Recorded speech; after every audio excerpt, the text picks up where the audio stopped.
அன்பிற்கினி ஆசிரியர் சொந்தங்களே, உங்கள் அனைவருக்கும் வணக்கங்க. நம்ம வந்து நம்ம ஸ்பெஷல் டெட் எக்ஸாம் முடிஞ்சு அப்ஜெக்ஷன் ட்ராக்கர் பண்ணிட்டு இருக்கோம். ஆல்ரெடி ஒரு 4 ஆர் 5 கொஸ்டின்ஸ் நான் உங்களுக்கு எவிடன்ஸோட கொடுத்துருக்கேன். நீங்கள் எல்லோரும் அதை யூஸ் பண்ணி அப்ஜெக்ஷன் பண்ணியிருப்பீங்க அப்படின்னு சொல்லி நான் நம்புகிறேங்க.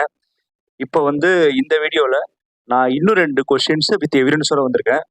அந்த எவிடன்ஸை நான் என்னோட கூகுள் டிரைவில் அப்லோட் பண்ணிட்டேன். அது ஒரு லிங்க்கை டெஸ்கிரிப்ஷனில் கொடுக்குறேன். அந்த லிங்க்கை நீங்கள் கிளிக் பண்ணிங்கன்னா என்னோட டிரைவ் ஓப்பன் ஆகும். அதுலேருந்து இதுக்கு ஒவ்வொரு எவிடன்ஸ்லையும் கொஸ்டின் நம்பர் இருக்குங்க. கொஸ்டின் நம்பரோட தான் நேம் ஸ்டார்ட் ஆகும். நீங்கள் அந்த கொஸ்டின் நம்பர் எடுத்து நீங்கள் என்ன பண்ணுங்கள், அப்ஜெக்ஷனுக்கு யூஸ் பண்ணிக்கோங்க. ஓகேவா?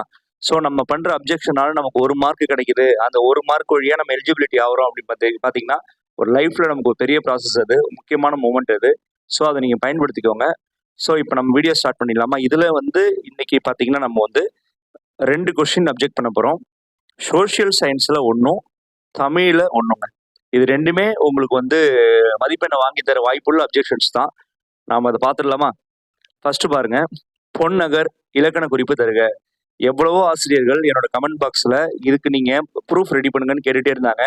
ஸோ இதுக்கு வந்து நான் டைப் பண்ணி ப்ரூஃப் ரெடி பண்ணி 11th ஸ்டாண்டர்ட் புக்கில் உள்ள பேஜையும் அட்டாச் பண்ணியிருக்கேன் அந்த ப்ரூஃப் கூட. ஸோ நிச்சயமாக உங்களுக்கு யூஸ்ஃபுல்லாக இருக்கும். இங்கே பாருங்கள், பொன்னகர் இலக்கண குறிப்பு என்ன சொல்கிறாங்க, அவங்க கொடுக்குற பதில் 2ஆம் வேற்றுமை உருபும் பயனும் உடன்தொக்க தொகைன்னு கொடுத்துருக்குறாங்க. இந்த பொன்னகர்ன்ற வார்த்தை வந்து எப்பயுமே ஒரு தொடரோட வர வேண்டிய வார்த்தை. ஒரு தொடரோட வந்துச்சுன்னா அது எந்த இடத்துல பயன்படுத்தப்படுதுன்னு சொல்லி அதுக்கேற்ற மாதிரி இலக்கண குறிப்பு எழுத முடியும். 11th ஸ்டாண்டர்ட் தமிழ் புக்லேயே பார்த்தீங்கன்னா வெறுசா பொன்னகர்னு போட்டு தான் இலக்கண குறிப்பு வந்து 2ஆம் வேற்றுமை உருபும் பயனும் உடன்தொக்க தொகைன்னு கொடுத்துருக்குறாங்க. ஆனால் புக்லேயே அது தவறு தானே அப்படி பார்த்தா. ஸோ இந்த பொன்னகர் என்பது தனியாக கொடுத்துருக்கிறதுனால 4ஆம் வேற்றுமை உருபும் பயனும் உடன்தொக்க தொகையும் வரும், பண்பு தொகையும் வரும், ஓமை தொகையும் வரும். ஸோ 4 ஆப்ஷனுமே வந்து இதுக்கு சரியானதா வருது இல்லையா? அப்போ இவங்க பொன்னகர்ன்றதை இண்டிவிஜுவலாக தனியாக தான் கொடுத்துருக்காங்க. அப்போ என்ன பண்ணணும்னா, ஒன்று அவங்க வினா தப்புன்னு ஒத்துக்கணும் டிஆர்பி சைட்லேருந்து. அப்படி இல்லைன்னா 4 ஆப்ஷனுக்கும் அவங்க வந்து ஓகே சொல்லணும். ஸோ நம்ம இந்த 2த்தையுமே வந்து கோட் பண்ணி தான் இதுக்கு வந்து நம்ம வந்து அப்ஜெக்ஷன் கொடுத்துருக்குறோம். ஸோ அதை நீங்கள் யூஸ் பண்ணிக்கோங்க, அப்ஜெக்ஷன் பண்ணுங்கள். நான் கொடுத்துருக்க மெட்டீரியல்லையே பேஜ் நம்பர் புக்குக்கு வந்து 11th புக்கில் பேஜ் நம்பர் இல்லைங்க. நீங்கள் வந்து 11th புக்கு போடும்போது ஒரு குறிப்பிட்ட பேஜ் நம்பர் நீங்கள் போட்டுக்கோங்க. அது வந்து அவங்க செக் பண்ணிப்பாங்க. ஓகேவா? நம்ம அதில் செக் பண்ண போகிறாங்க, அவ்வளோதானே. அதை யூஸ் பண்ணிப்பாங்க. ஸோ வந்து எடிஷன் பாருங்கள், எடிஷனுக்கும் நான் வந்து அந்த ஃபர்ஸ்ட் பேஜ் பிரிண்ட் எடுத்து கொடுத்துருக்கேன்.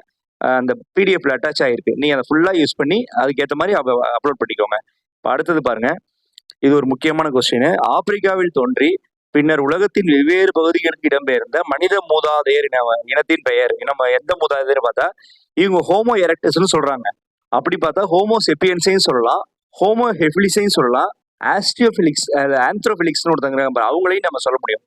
ஓகேவா? ஸோ இது வந்து ஹோமோ எரெக்டஸ்ன்றது சரியான பதிலே கிடையாது. இதுக்கு சரியான பதில் ஹோமினின் தான். ஏன்னா ஹோமினின் அப்படின்றதா குரங்குல இருந்து மாற்றம் அடைந்த மனிதன். அவன் தான் என்ன பண்றான், உலகம் ஃபுல்லா போய் பரவுறான். உலகம் ஃபுல்லா பரவும் போது ரஷ்யாவுக்கு போனா அவன் பீகிங் மனிதன் அப்படின்னு சொல்லியும், பிரான்ஸுக்கு போனா குரோமாக்கனன் அப்படின்ற பேர்லையும், இங்கிலாந்துக்கு போனா அதுல ஒரு பெயர்லையும் அப்படின்னு அழைக்கப்பட்டான். ஸோ அவன் வந்து உலகம் ஃபுல்லா ஆப்பிரிக்கால தோன்றி உலகம் ஃபுல்லா பெயர் தான் யாருன்னா ஹோமினின் தான் ஆன்சருங்க. ஸோ இது வந்து 9th புக்கா? ஆமாம், 9th புக்கில் இருக்கு. 9th சோஷியல் புக்கில் நான் அதையும் எவிடன்ஸாக எடுத்து உங்களுக்கு அட்டாச் பண்ணி கொடுத்துருக்கேன். நீங்கள் அதையும் பயன்படுத்தி யூஸ் பண்ணிக்கோங்க. இது வந்து ஒருவருக்கோ 2 பேருக்கோ 10 பேருக்கோ பயன்பட்டுச்சுன்னா அதை விட எனக்கு சந்தோஷம் வேற ஒன்றும் கிடையாதுங்க. நீங்கள் பயன்படுத்திக்கோங்க. நான் நாளைக்கு இன்னைக்கு ஈவினிங் வரைக்கும், நாளைக்கு ஈவினிங் வரைக்கும் டைம் இருக்குது நமக்கு. ஸோ நான் அதுக்குள்ளே ட்ரை பண்ணுறேன். வேறு ஏதாவது கொஸ்டின் வந்து நியாயமான முறையில் அப்ஜெக்ஷன் பண்ண முடியுமா, அதுக்கான ரீசன்ஸ் இருக்கா அப்படின்னு நான் சர்ச் பண்ணுறேன். நீங்களும் ஏதாவது இருந்துச்சுன்னா கமெண்ட்ல கொடுங்க. நாம சேர்ந்து பயனடைஞ்சுப்போம். நன்றிங்க. தேங்க்யூ.